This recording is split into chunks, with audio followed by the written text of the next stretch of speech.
merci merci jërë ngeen jëf donc man maa ngi tudd docteur Abdoulaye Dia muy médecin chef district sanitaire de Guinguinéo donc ñi ngi woon ci benn formation boo xam ne diire na 5 jours formation bi si mu ngi tudd compétence numérique compétence formation en compétence numérique donc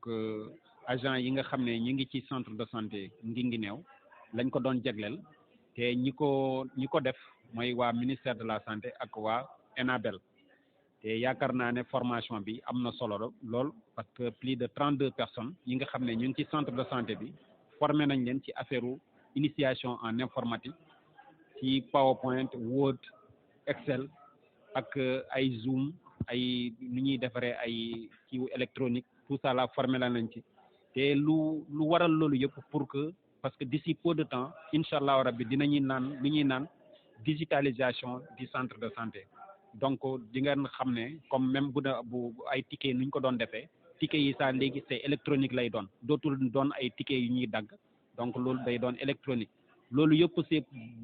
c'est dans le but vraiment de bien faire et en même temps aussi de peut-être d'assainir les finances publiques loolu yëpp dinañu ci dimbali te incha allah rabbi aussi ñoom dinañu d'ici peu de temps dinañu defaat réseau internet bi ñu defaraat ko ba mu baax nga xam ne nit ñi dañuy am au début indil ñu ay machine ay ordinateur ay lépp loo xam ne war na am loolu yëpp dinañ ko def donc formation bi je pense que c'était une formation très pertinente te ñëw na ci heure am donc vraiment ñu ngi sant di gërëm ñëpp daal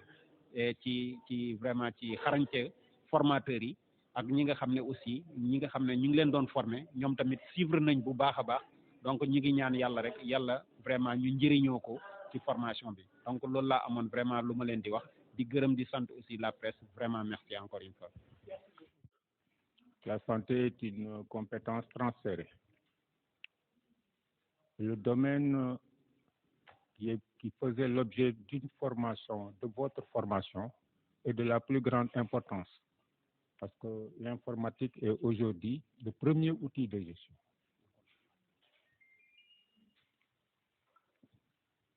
C'est pour cela que je tenais, au nom de Madame la maire, à remercier et à féliciter le médecin-chef de district et son équipe pour l'initiative et la tutelle. Remercier et féliciter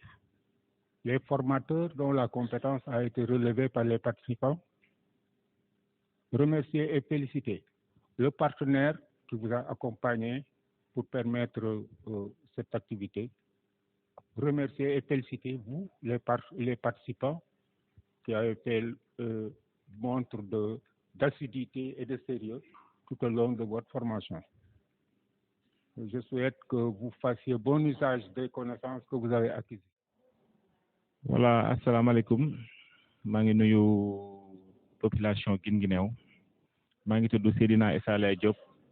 nekk le reste du district sanitaire de Guinguinéo bu ne REPS c'est le responsable de l'éducation de l'information pour la santé. léegi dañu nekkoon ci benn atelier bu ñuy wax atelier numérique pour digitaliser tout le district sanitaire de Guinguinéo parce que si jamono boobu nañu toll lépp lu ñuy liggéey rek ñu mën ko dugal ci internet bi ba nga xamante ni daanu mën a capitaliser toutes les données yi ñu soxla léegi formation bi ñu ngi ko déroulé en 5 jours ci biir 5 jours yooyu def nañ ci ay modules yi benn bi Excel benn bi Word benn bi PowerPoint beneen bi formation en ligne beneen bi conférence en ligne par l'application Zoom loolu lépp buñ ko tënkee dana tax ñu mën a nekk au diapason ci jamono toll ci wàllum liggéey ba nga xamante ni daañu mën a liggéey suñu liggéey ci bépp anam yi nga xamante ni noonu la gën a baaxee moo waraloon suñu 5 jours yi ñu am fii ci mairie de Guinguinéo bu nu paree ci loolu dañuy remercier les autorités locales yi nekk fii ci dëkk bi ñi nga xamante ni ñoonu lieu bi ba ñu mën a def suñu formation di remercier le personnel du district commencé si le médecin chef de district ak ay collaborateurs am yëpp di remercier le partenaire Enabel xamante ni moom moo financé activité bi ba ñu mën ko def ci anam yu normal di remercier tamit les formateurs yi nga xamante ni ñoo jóge au niveau du ministère de la santé di remercier tamit tous les participants yi nga xamante ni mooy les prestataires formé nañ leen ñoom tamit ils ont bien collaboré avec les formateurs di remercier la presse yi nga xamante ni tey lépp lu ñuy def fii ba nga xamante ni population Guinguinéo dañ ko mën a xam mooy ñooñu foog ñu remercier leen bu baax parce que dañu nekk ci activité bi nga xamante ni dafa am solo te population bi war nañu xam ni fii hôpitalu Guinguinéo toll hôpital Guinguinéo mi ngi toll ci phase numérisation donc war nañ mën a xamal ñëpp te loolu pour population bi xam ko c'est à travers la presse moo tax on a tout fait pour inviter la presse ñu mën a ñëw fekkee journée bi di woo population Guinguinéo leen wax ni le district sanitaire de Guinguinéo ñi ngi def ay jéego pour yëkkati le niveau du plateau médical du district sanitaire de Guinguinéo pour que bépp nit ku fi ñëwati soxla boo mënti am ñu mën a lijjanti lépp ba doo dama amati fenn. Poursuivre sa réflexion entreprise au niveau du centre de santé. La maternité a été faite. Il reste maintenant le service général. Donc il faut poursuivre cette réflexion pour que vraiment qu'il y ait l'homogénéité au niveau du district. Donc en un mot, nous remercions tous les participants pour leur disponibilité et leur assiduité, comme l'a dit le représentant de Madame la maire. Et bon retour à nos familles respectives. Et bonne chance à l'équipe nationale pour son match de dimanche. Très bref, donc je pense que durant ces 5 jours, on a eu à vraiment discuter, échanger sur les aspects de la formation et vraiment vous aviez été très attentifs par rapport au déroulement de la formation. Cela veut dire que vous portez un intérêt sur la formation, vu que l'attention que vous avez montré, le sérieux, vraiment, on a vu que vraiment vous étiez très attentifs. Vraiment, je vous suggère, comme on l'a dit, mes collègues, de vous coller aussi avec la plateforme. Essayez de pratiquer ce qu'on vous a appris. Donc, si vous restez en fait un temps sans pour autant pratiquer, donc vous risquez de perdre ce que vous avez appris. Donc, essayez tout le temps vraiment d'être collé avec la plateforme. Parce que tout ce qu'on a dit, ça est dans la plateforme. Vous avez accès à la plateforme. Donc, cette plateforme continue, vraiment, c'est une plateforme de formation continue. Donc, vous pouvez continuer à faire la formation. En plus que ce que vient de dire mon collègue, on pourra peut-être vous accompagner par rapport à d'autres sessions de formation en ligne. Et je pense que ce que je voudrais dire, vraiment, nous vous remercions de votre vraiment disponibilité et nous remercions le MCD qui a voulu aussi vraiment nous consacrer cette semaine pour qu'on fasse une formation. Et aussi, remercier le partenaire Enabel. Bon, par Enabel, on ne va pas le remercier, mais c'est un des collaborateurs. Assalamu alaikum, Chérif Laye. Rafet na seen teewaay fii li nga may laaj mooy formation bi naka laa ko gisee ak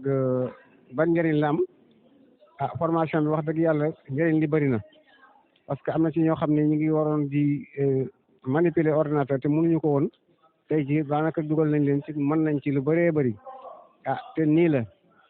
man maa Youssou Touré di vendeur de ticket nekk hôpital bu centre de santé bu Guinguinéo di remercier itam wax dëgg yàlla le médecin chef du district parce que lii yëpp ay xéewal la ci tàmbaleem kon nag li ma koy ñaanal rek yàlla mooy ko fan gudd yàlla dolli xéewal yi ba ku nekk mun cee jot wàllam parce que équipe bi nekk fii actuellement wax dëgg yàlla ñu ngi liggéey boo xam ne xol yi bu àndee rek xéewal yi day wàcc xol yu ànd yi nag moo tax xéewal yi yëpp wàcc kon dañuy ñaan rek xéewal yi gën a yokku rek waaw di remercier Chérif yàgg laa yow tam wax dëgg yàlla li ngeen di tasaare nii ku nekk mën cee jot di leen di sant bu baax a baax di remercier nag personnel bi yëpp parce que hôpital fi mu nekk ku ñëw gis nga changement waaw changement nag li ñu naan le médecin chef de district dañ ne ku li ñu ko gisee ni mu tàmbalee ñun wax dëgg yàlla am nañ ci yaakaar bu baax ñoom dañu ne yàlla bu yàlla tas yaakaar waaw loolu daal laa amoon lu ma ci wax jërëjëf. alors maa ngi tudd Abdou Camara maa ngi nekk cellule informatique du ministère de la santé. Alors on était là au district de Guinguinéo dans le cadre d'une formation des prestataires de santé sur les outils numériques. Alors formation bi on était accompagné par notre partenaire qui est Enabel, qui travaille en collaboration avec le ministère de la Santé. Alors formation bi nag on avait ciblé l'équipe cadre du district qui regroupait les prestataires de santé. Donc dañ leen waroon former sur les outils numériques, à savoir Word, PowerPoint, Excel, l'environnement Windows, la compréhension même de l'ordinateur. Comme vous le savez, donc les informatiques occupent une place très importante actuellement dans le monde. Donc comme c'est des outils de travail au quotidien, donc on a décidé avec le partenaire ñëw fii au niveau du district de Guinguinéo faire une formation de 5 jours où on a formé pratiquement toute l'équipe cadre. Donc vraiment la formation a été bénéfique. Donc les prestataires ont montré, c'est-à-dire l'importance même de cette formation. Ils ont magnifié, c'est-à-dire toutes les ressources et toute la connaissance qu'on a pu partager avec eux. Donc sinon on va remercier le district, on va remercier les MCD qui n'ont vraiment ménagé aucun effort pour nous accompagner durant toute cette formation. Donc, sans oublier le partenaire vraiment, qui ne cesse vraiment d'être à côté du ministère de la Santé dans le cadre de l'accompagnement du processus de mise à niveau des prestataires de santé sur les outils numériques. Donc, voilà le résumé, c'est-à-dire l'économie même de ces 5 jours de formation. man maa ngi tudd Bernadette Loppi